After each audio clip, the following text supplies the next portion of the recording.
got all this division in this country politically about whether or not to do anything more for Ukraine. And meanwhile, the situation's getting worse. Breaking news just hours ago, 12 Russian missiles shot down over Ukraine's capital, Kyiv. Putin announcing that the nukes he's moved into Belarus already are just the first ones. There was a cyber attack that affected Americans within the last few days.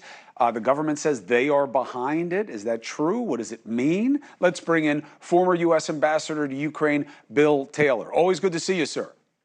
Thank you, Chris. Good to be here. Happy Father's Day in advance. So is this more saber rattling from a dying bear that is Russia, or do you have to worry about worse before anything better? So you always have to worry a bit, Chris. The man does have nuclear weapons. He does like to talk about them.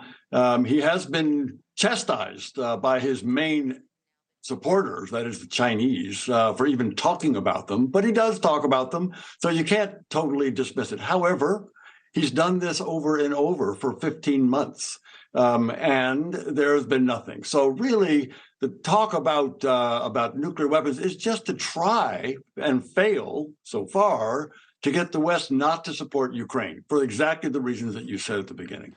Help us understand what this offensive is supposed to be for Ukraine and what would be its greatest goal, and why hasn't it happened? So it is happening. It's beginning. It's at a very early stage, so it's too soon to say if it's succeeding or failing. It's just too soon. Right now, what the Ukrainians are doing is testing up and down a 600-mile line, testing to find where the Russians are weakest. And you asked, what could they hope for? What could the Ukrainians hope for? Ukrainians could hope and are planning with these new weapons and new units and high morale. They're planning to find a weakness in the line, break through with these new brigades that are well trained and well equipped, break through, mass against that weak point, and break through the line, break through the Russian lines and get into the Russian rear. Their goal, Chris, is very simple. We've talked about this before. The Ukrainians' goal is just to get the Russians out of their country. And this is the way they're trying to do that. There's been criticism recently that I think is worth pursuing, that it's not about whether or not to help Ukraine, it's what is victory for America from its perspective.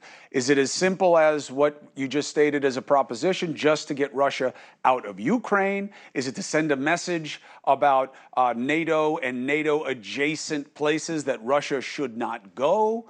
Do you think there should be more definition by the U.S. government about why it's helping Ukraine in as great a way as it is when there are a lot of domestic priorities? So the U.S. government has made it very clear that, number one, the Ukrainians are defending themselves and they're defending us. They're defending the European security from attacks from Russia.